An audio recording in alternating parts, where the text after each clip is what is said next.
आप सबको प्रभु यीशु मसीह के पवित्र नाम में जय मसीह की।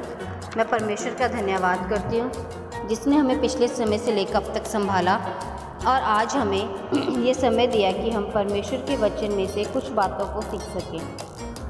आइए हम परमेश्वर के वचन में से कुछ भागों को पढ़ेंगे। पहले हम पढ़ेंगे पहला तीमुथियों 4 अध्याय उसकी 11 और 12 वचन को।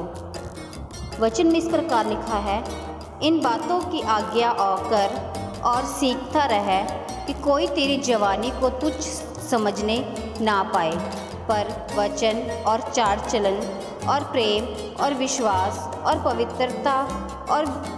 पवित्रता में विश्वासियों के लिए आदर्श बन जा। और जब हम भजन संहिता 119 की 9 आयत में पढ़ते हैं तो वहाँ पे लिखा हुआ है, जवान अपनी चाल को किस उपाय से शुद्ध कर रख सकता है।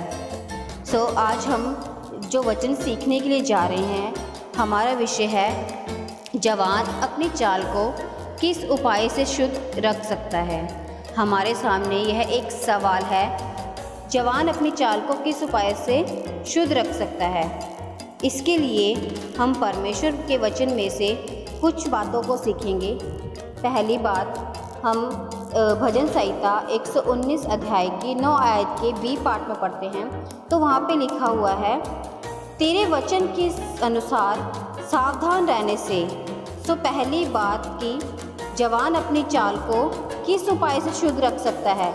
पहली बात हम इसमें सीखते हैं कि खुदा के वचन के अनुसार चलने से ही जवान अपनी चाल को शुद्ध रख सकता है, क्योंकि परमेश्वर को देखने के लिए या उसकी उपस्थिति में चलने के लिए हमारे जीवन में शुद्धता होनी बहुत ज़रूरी है।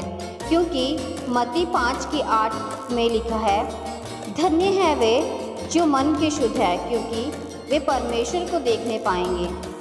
इसलिए शुद्ध रहने के लिए परमेश्वर का वचन का हमारी ज़िंदगी में होना बहुत ज़रूरी है। क्योंकि नीति वचन 13 अध्याय की 13 आयत में लिखा है, जो वचन को तुच्छ जानता है वह नष्ट हो जाता है, परंतु आज्ञा के डरवैयों को अच्छा फल मिलता है। इसलिए जब हमने वचन में देखा, वचन में पढ़ा, तो इसलिए हम यह देखते हैं कि एक जवान अपने चाल चलन को शुद्ध रखने के लिए परमेश्वर के वचन के अनुसार चलना बहुत ज़रूरी है। और दूसरा पॉइंट, जवान अपनी चाल को किस उपाय से शुद्ध रख सकता है। तो जवानी में तो अपना संतुलन बनाए रखने से, क्योंकि जब हम परमेश्वर के वचन में से देखते हैं तो कई प्रकार की उदाहरणें हमारे सामने आती हैं जिन्होंने जवानी के समय में अपने संतुलन को खोया और पाप कर बैठे और उसका उन्हें बुरा परिणाम भुगतना पड़ा। जैसे कि हम देखते हैं सुलेमान के बारे में।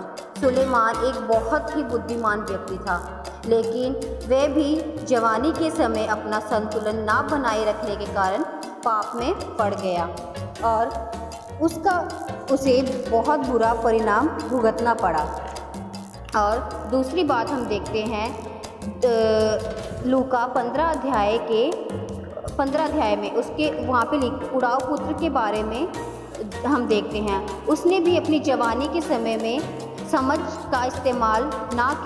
समझ का इस्तेमाल किया और अंत में उसको सूअरों के बीच में रहकर उन्हीं का खाना खाना पड़ा।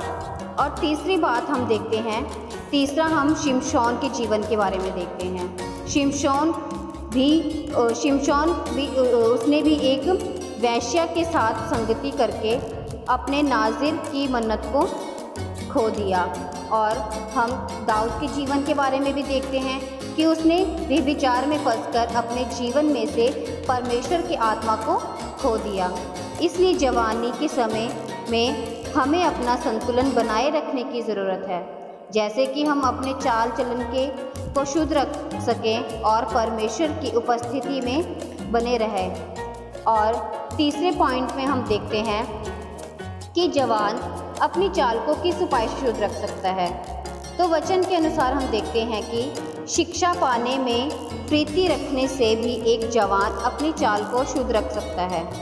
नीति वचन 12 की 12 अध्याय में लिखा है, जो शिक्षा पाने से प्रीति रखता है वह ज्ञान से प्रीति रखता है, और परंतु जो डांट से बैर रखता है वह पशु से लिखा है। और नीति वचन 13 की 14 में लिखा है, बुद्धिमान की शिक्षा जीवन का सोता है और उसके द्वारा लोग मृत्यु के फंदे से बच सकेंगे। और नीति वचन 13 की 20 आयत में भी जब हम पढ़ते हैं तो वहाँ पे भी लिखा हुआ है कि बुद्धिमानों की संगति कर, तब तू भी बुद्धिमान हो जाएगा, परंतु मूर्खों का साथी नष्ट हो जाएगा। इसलिए एक जवान को परमेश्वर के वचन के अनुसार शिक्षा पाने में प्रीति रखनी है और उसके वचन के अनुसार सीखते रहने की ज़रूरत है। तभी एक जवान अपनी चाल को परमेश्वर के वचन के अनुसार शुद्ध रख सकता है। परमेश्वर इस वचन के द्वारा हम सबको आशीष दे, सबको जय मसीह।